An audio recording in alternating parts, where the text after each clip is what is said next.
Assalomu alaykum, hurmatli yurtdoshlar. Biza Nazarbek sanatoriyasiga 10 kun bo'ldi davolanayotganimizdan.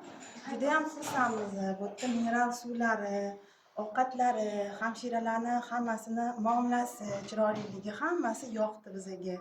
Har kuni badan tarbiya olib borayotgan opamizga, massaj qilayotgan Irodaxonga, lazer qo'yayotgan Ozidaxonga, Ozida opamga, yana Dilfuza opamga hamma to'q muolajalarini vaqtida qilishyapti. Biz juda ham xursandmiz bu yoqqa kelib dam olayotganimizda. Yaqinda bizda yengillik bo'ldi. Bu sanatoriyada tuya suti berish boshlandi. Biz 10 kun davomida shu sutlarni ichib kelyapmiz. Juda ham foydalari bisyor ekan. O'zimizni ancha kelganimizdan yaxshi holatda his qilyapmiz.